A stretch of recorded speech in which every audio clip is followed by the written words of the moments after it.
All right, we're here on New Year's Eve. I know it's kind of sad we're making a video on New Year's Eve instead of doing other things, but um, this is the end of the year and what we got from CarQuest.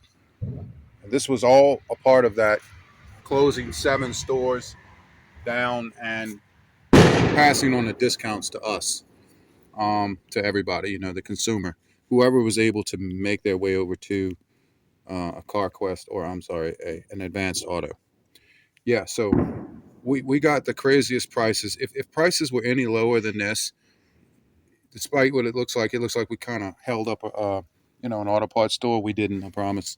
This was all paid for, and we got a big roll of receipts here to prove it. So, this is the prices were crazy. It was kind of like going into what you would picture going into an apocalypse, and just walking into behind the counter to an auto parts store and going in on the shelf and picking out what you need to get a vehicle running, because that's basically what we did. We just went down the list of automobiles and that we needed parts for, and we took the part number down. And here's a tip for you, okay? Because this happened many times over there. Many of these parts are on that list, where we give them the vehicle information, they look it up, and they don't have it in stock.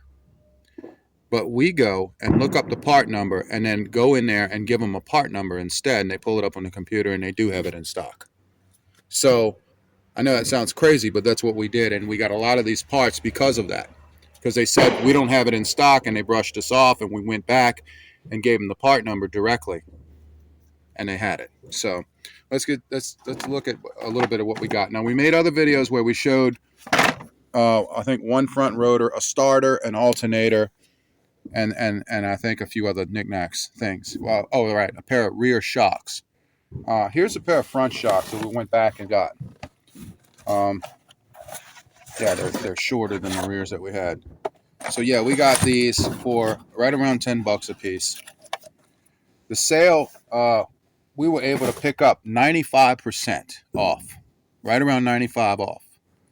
So that's 95% off, whether they mark these parts up or not. 95% off was damn cheap. Okay, look, $7. $7 for an advanced ball joint that cost, they marked it up a long time ago, all the auto parts. Go look this up at AutoZone. This is an upper, I think. Or it might be a lower. It's a lower. Okay, so it's a lower. All right, so it's $100 and something, $105 at AutoZone right now for a lower ball joint on a bigger truck. One, not two, is what you need. One is $105, and their quality of part is not any better than this. Their Duralast brand is not better than this, and this is a CarQuest brand, and $7. That's what we paid. Okay. That seems to be what I remember paying in the 90s, $7. But these are advanced and improved and all kind of stuff. That's the upper. Yeah, that's the upper. These are the ones that cost $40. But I think we paid $3 or $4 for this. Okay, so we bought 8 of them. 4 upper and 4 lower, right? For several different vehicles, 2 different vehicles. Pads. Ceramic, not semi. Ceramic. $11 or $10, something like that. Yeah, I think that was $10.50. $10.50. Compressor. New. This is a compressor for a 1992 little Isuzu truck. That's one of the ones we had to give them a part number for. $400. This is what they want to charge you for this nowadays if you can find it. That's if you can find it. We paid $15 for this. $15, no core.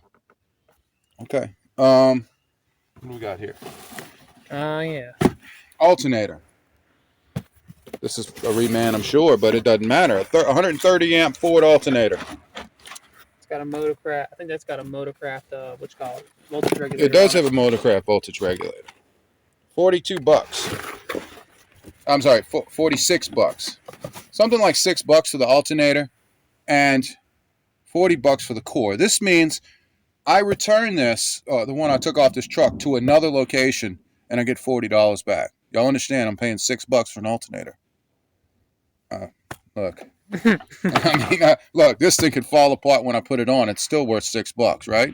It's worth $6 of aluminum to throw at the junkyard. The pulley on it's worth $6. Just you get what I'm saying? Yeah. But you can't house all these parts in a warehouse and then hope to use them one rainy day. So make sure that you're getting something that you really need. In our case, we need these parts. All right, so What are those Felpros right there? where? These. Oh, intake gaskets, right? They're not the Ford racing kind for the Mustang, but they will work for the Ford V8 I got. These things, the O-rings go out all the time. Oh yeah, and the upper. Especially when you change hot and cold. When it goes from hot to cold, you need intake gaskets. Okay, here you go. We got intake gaskets. We don't have to go, walking around with the zombies looking for intake gaskets, right? We got them in a shed or wherever we keep them. Yep. One headlight. I don't know if we put that. We were filming that last time or not. I don't remember. So you can drive. They didn't have two, but we bought one. Okay, fine. That's for a little Zuzu truck. What we got here? Oh yeah, the TB. Oh yeah, check this out. You're gonna love this, right? So y'all know what drive-by-wire is, right? If you don't, drive-by-wire is the older vehicles have a throttle cable. That means when you put your foot on the accelerator, it pulls a cable manually like your bicycle handbrake. And it pulls the cable, and then it tells the throttle open up and go faster and slow down. Okay. The newer vehicles have a drive-by-wire. Drive-by-wire is a sensor on the gas pedal, remote control with a wire that goes, I say a sensor, not really, but a wire that goes all the way to the throttle body, to the engine, and then controls a little bitty motor, a DC motor, and says, okay, open up or don't open up. That means go faster or slow down. This means if a drive-by-wire fails on you, you're screwed. You're going to sit there and idle or the engine's going to kill, and you're not going to be able to go nowhere. Or it could be like some of them vehicles a long time ago where the drive-by-wire got stuck open and the throttle got stuck and people crashed. So, yeah, you're looking at a failure one day. So electronic failure. Yeah, electronic failure. It means you can't just get in there and adjust a cable or rig up a string and pull your throttle. I mean, if you're pretty good like MacGyver, you could pull it off. But anyway, we'd like to fix that properly. You need one of these. A Motorcraft throttle body. And what is this? This is a Motorcraft part. It's even got the TPS on it, I think. The throttle position sensor. That's a throttle positioning sensor. I think. That's the throttle that opens. This is that little motor to control, and this is the wire to control it. Open and close. So, that's like a $200-something part. Yeah. How much did we get it for? $10. Again. Wait, I got the receipt. Let's consult the receipt. Yeah. We don't have to. Don't take our word for it. Fine. Yeah. Now these stores close down mostly in California, but some in the southern states, and that's where we got lucky. I hear they closed down in California. I'm not sure the reasoning, but I'm pretty sure it has something to do with the classic car industry right now, fighting the state of California, fighting the classic auto industry, trying to tax them on their classic cars, and basically setting the stage to get rid of all gasoline vehicles in the state of California. And I'm guessing that's why Advanced Auto is pulling out of that state. Making an investment. They're announcing that they closed 700 stores, but I'm sure 90% of them were in California. And that kind of is like a head start to, we know what California is about to do to us, so we're getting out of the business in that state. And that's crazy because once that happens, it eventually becomes a sad reality. That state has just about been the testing ground for everything that America's been through so far, and has sadly succeeded. So that's sad, but can you find out what we paid for this? Yeah, under the next receipt. Okay, well, you already know which one it is then, buddy. Why don't you give the viewers something else to look at while we're doing this? Why don't you pan scan while we do this? How about that one? You see, that was a starter, I think. Mm-hmm. These were cable latches. Mm-hmm. For the inside doors of the vans. Mm-hmm. Look at this one. Ball joints. Mm-hmm. $7.20. Mm-hmm. Throttle body, $22. $22. Okay, not $10. $22. You saved $197.99. Okay, so it would have been $200 plus. Okay, that's about Ford Parts Giant. What I remember going on their website and looking at it for an original Motorcraft, something in that ballpark. This is a big thing. Oh, this is if you got a Ford V8 and you discover that your intake is plastic and it's got a crack in the wintertime and it's leaking coolant into one of the cylinders, into one of the intake runners, and you don't know how to fix it. You try to fix it with JB Weld and all the cliche things people used in the past, but instead you get smart and you go buy an intake, $200 intake. This was actually $11. Because we probably got this right as the 95 hit. The what? The 95% sale. Yes, this was 95% off. What is that? That's the entire intake with the gasket on the bottom side of it, made by Dorman. So this is, I mean, it's a Dorman. In USA.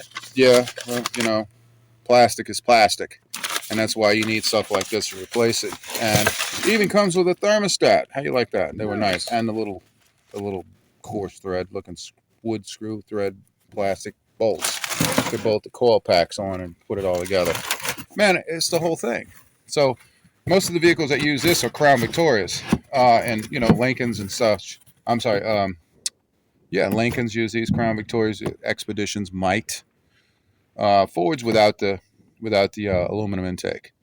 A lot of the cabs back in the old days, the Crown Victorias and all the cop cars and all that, plastic intakes. They just kept swapping them out every couple of years, every 10 years or so, and then certain mileage. But anyway, we got an extra one for the Apocalypse. Check it out. $11. I mean, how can you? I mean, that's a good unless you combo. don't have the space to keep this thing, That's a good combo. New intake and new throttle body. Yeah. Well, when we thought about the intake, we were like, hey, what about the throttle? What do we have here? Another starter. Now, we did film that starter, right? That's the other starter? That's the brand new starter. That's a brand new starter from CarQuest. Made in like Indonesia, somewhere crazy. That's the Reman starter. And that's the Reman starter. This is for another one, another model. A Ford, but a different model. So they have the a little bit different, just a little bit different. But the same starter won't fit, I don't think. What did we pay for this? $42 again, 48. Yeah, it's like another core charge. No, it's like 48, right? Yeah, $48. $8 for the starter and $40 on the core. Yeah. So there again, we take the old starter off, we go back, we give it to them, to one of their stores that are still open, and voila. Another $40. Yep. And wait, how are you going to argue with that? Oh, check this out. Just in case you're like me and you idle all day long at work because you're jumping from stop to stop and your blow motor's always on and your blow motor fails. Well, look what we got. Jeez. Pause it for a minute. Let me go open that, turn that light back on. All right, another set of brakes, ceramics. Front ceramics, huh? Yeah, front brakes are a little bit bigger, larger, front disc. Yep. I mean, I saw guys pushing carts out full of parts, trying to get these poor guys to help them that work in the store. They were bringing cores there trying to take the steering pitman arm I mean, off. people were taking full advantage of the sale, people. I mean, they were really taking full advantage of the sale. They were like getting the guys to do the chauffeur thing where they were pushing all those parts out. And the poor guys were like, man, I've been working here all day and I got all these parts. Yeah. 2 rotors. Yep. There's the other alternator. There's a seal that's an inner wheel seal. Caliper. caliper. Yeah, it's a brake caliper. Now, and imagine this, right? So you own the warranty on a caliper. You have a brake caliper from, like, say, O'Reilly's. You have a brake caliper. Your brake caliper from O'Reilly's is, I don't know, a year or two old. You found a brake caliper like this. Let's just say you wanted to return O'Reilly's brake caliper. Say it was really faulty or there was a problem with it, or you just wanted to return it and they let you. You can sell them back their warranty, get your $100 back for your caliper, and put this one on. Yeah, you just got a full refund, basically. Basically, you could probably do that with almost all these parts, depending on whether or not your auto parts store that you bought from will return parts. Now, you won't have a warranty on it anymore, but think about it. You'll still have a warranty with some of these others that you bought from Advanced. Yeah, all of these are actually under warranty now. Correct. The caliper, these starters, the alternators, that's all under warranty.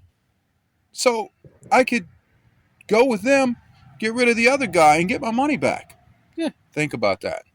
You know it's kind of scary when that comes out, when that happens. When you're able to do all of this and buy parts at this price, it gives you this eerie feeling that something really bad is about to happen with automobiles. Like you're not going to be able to find parts anymore. Kind of bad. And that kind of makes sense with all the ruckus that's been going on with the classic auto industry, because it's $1 billion deal. And it's a major hurdle for these people who want to push all electric down your throat to get over. The classic auto industry is basically keeping gasoline automobiles alive. And they killed the dealerships already, mostly. And then, dealerships can't sell their vehicles and all that. And they killed them pretty bad, and making them sit on their automobiles with their leases and stuff and being charged, money to go bankrupt, basically. And they're not really getting bailed out. So, not really, not to stay in the business anyway. And so what's left? The classic auto industry. And now they're getting tagged by, surveys and stuff, like saying what kind of vehicle do you have in California that, that is classic, and how long do you drive it, and where do you drive it, and all that stuff. So they can basically, they're setting up right now to outlaw them. And that's I think why Advance closed 700 stores. That, and they kind of got sued in another state, in Florida, but that was an employee discrimination thing, it's crap, one of those setups, where they basically get a government organization to entrap employees, by sending some goon in there to, make some, identifying remarks.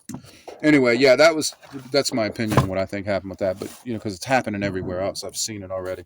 But yeah, I mean, it could have been that reason, but I don't think so. I think it's a twofold reason. And it's scary, because one day we're not going to have gasoline automobiles, and your granddaddies and your dads and whoever worked on automobiles before you, their legacy is just kind of erased, just like that, just like history's been being erased like crazy. Heritage, history, everything. And they're fixing to do that again with automobiles. So, automobiles played a big role in people's lives. I mean, look at the Beach Boys. How would they have any music without automobiles, right? It's just surfing? I don't think so. Most of 90% of their songs were about automobiles. Drag racing, So, I mean, how does that work? ZZ Top's going to make music, the little liberal band. I mean, they're going to, they were riding around in tea buckets. It shaped American history, automobiles, period. I mean, so you're going to erase that, really. These politicians are going to just erase that and act stupid. Well, here we go. Anyway, go over there. Sorry for the political rant, but, one has to wonder when you get savings like this. But go over there and get you some before they quit.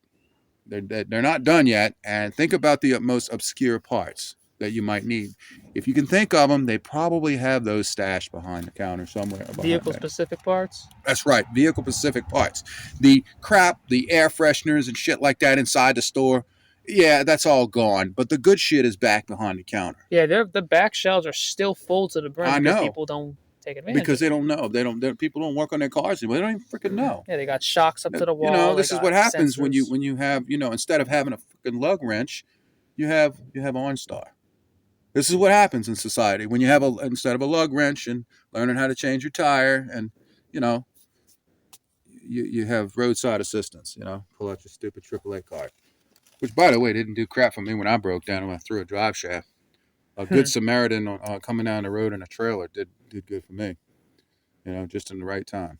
But anyway, something to think about. Go get you some parts before they sell out. Don't hate on what I got. Thank y'all.